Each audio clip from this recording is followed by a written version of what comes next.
America जाने के लिए जब लड़की के घर वालों से 40 लाख की मांग करने और ना देने पर अपनी पत्नी और 2 मासूम बच्चों को मौत के घाट उतारने का सनसनीखेज मामला कुरुक्षेत्र के गांव शांति नगर में हुआ।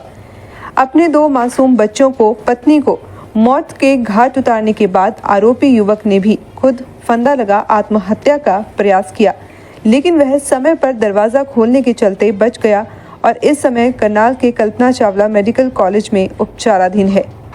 सुबह एक खबर आई कि कुरुक्षेत्र के गांव शांति नगर गांव में एक महिला ने अपने दोनों बच्चों को जहर देकर खुद भी जहर निगल लिया। इससे तीनों की मौत हो गई। घटना के बाद घर पहुंचे पति ने पत्नी और बच्चों को मृत देखकर फंदा लगाकर आत्महत्या का प्रयास किया।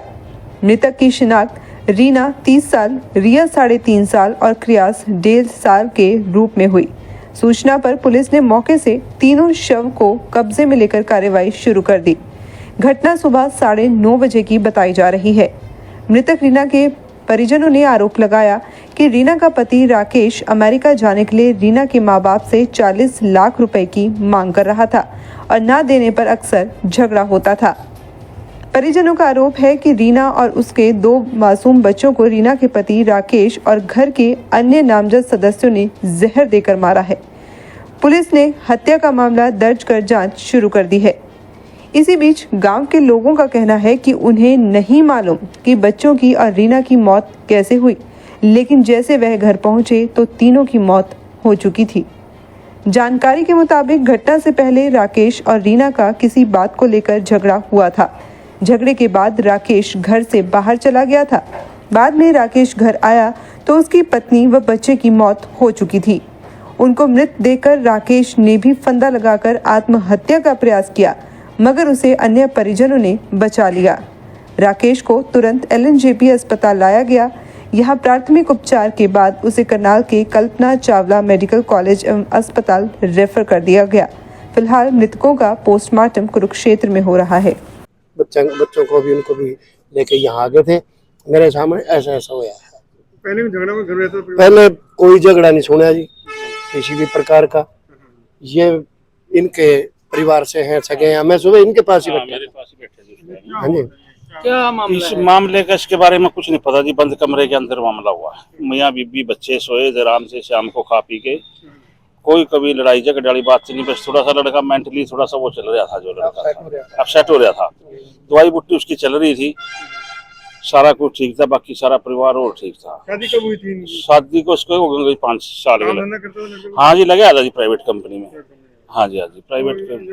धर्मपत्नी थी, बच्चे थे, तो ये कहाँ के रहने वाले थे? ये तो ननेड़ा पड़ता है जी, अम्बाड़े के पास गाँव। वहाँ की लड़की थी जी, हमारी बहू थी, भतीजे थे, हमारी भाई की बहू थी, मेरे छोटे भाई की भतीजा था जी। बच्चे कितनी क्या उम्र थी बच्चों की? बच्चे की 3 साल है जी। लड़की थी बड़ी, छोटा 1.5 साल का लड़का था जी। किस समय घटना है ये रात की घटना है जी। हम तो सुबह ही देखे हम तो जिस टाइम में भी बच्चे उठा, सवेरे उठने के बावजूद भी चलो कमरा थोड़ी बहुत देर खड़काया, अगर क्या देखा भी चलो उठ जाएंगे। जब नहीं उठते दिखे स्कूल में भेजने के, बच्चे स्कूल में जहा दिए। लड़की बड़ी थी जो फिर लाया लो या कुछ अंदर से हलचल सुनी नहीं है। फिर थोड़ी हलचल सारे में होगी, फिर धक्के धुक्के हमारे दरवाजा तोड़कर देखा फांसी में लटका हुआ था जी। हाँ जी, कैसी स्थिति है? बस तो पूरे तो रेफर कर दिया जी कल्पना चावला में। वो तो यहाँ ले आए जी उसको। बाकी वो जो वहाँ डॉक्टर पे दिखाए थे बच्चे, वो वहीं डेड घोषित कर दिए थे। मर लोगे थे जी। डॉक्टर कहना कुछ नहीं जान सही जी, उस उनको तो फिर वापसी ले लोगे जी।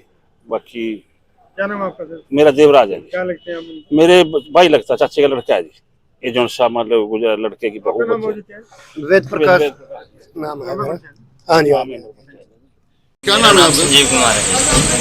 संजीव कुमार जी, ये क्या घटना? यही है कि तीनों जो राकेश कुमार है, उन तीनों ने मेरी सिस्टर और भांजा भांजी बहुत ही बुरी तरह से मर्डर किया, मारे गए। अच्छा, मारे सर हमें नहीं पता, हमें तो सूचना मिली थी किसी के तरफ मैंने इन्होंने थ्रू नहीं दी जी। हमें किसी ने थर्ड पर्सन ने सूचना दी भी ऐसे ऐसे हो गया। किसी और की वजह से, किसी और की मतलब इन्होंने मालिकों ने हमें इतला दी जी। हमें किसी थर्ड पर्सन की तरफ से पता चला है भी ऐसे ऐसे बात हो गई है। वहाँ पे तो रहता ही था जी सर, बस लड़ाई झगड़ा रहता है। पैसे की डिमांड करते थे, वो इतने डिमांड पैसे हम पूरे नहीं कर सकते। लड़का बहुत टाइम से जॉब नहीं कर रहा था, ना कोई काम कर रहा था, बहुत टाइम से वो कुछ भी नहीं कर रहा था। अच्छा जी, वो डिमांड करता था 1 लाख 2 लाख हम पूरे कर देते। 40 लाख रुपए कहाँ से ला के जाने का ही था बाहर का, उसका वो क्रेज हो रखा था उसको। बस ये तो ये अभी वो वहाँ पे ही है, अभी वो अपना उसने ड्रामा किया जी, फांसी मुझे उसने कोई नहीं ली, सिर्फ एक ड्रामा किया जी, रस्सी पाके भी मैंने फांसी लेने की कोशिश किया, जब कुछ नहीं है। तो अभी तक ना तो देखो बयान हुआ है, बस उसका कोई बयान बयान कुछ नहीं नहीं, है अभी तक वहाँ पे कोई ना तो पुलिस इंक्वायरी के लिए कोई भी कांस्टेबल तक नहीं वहाँ पे गया है।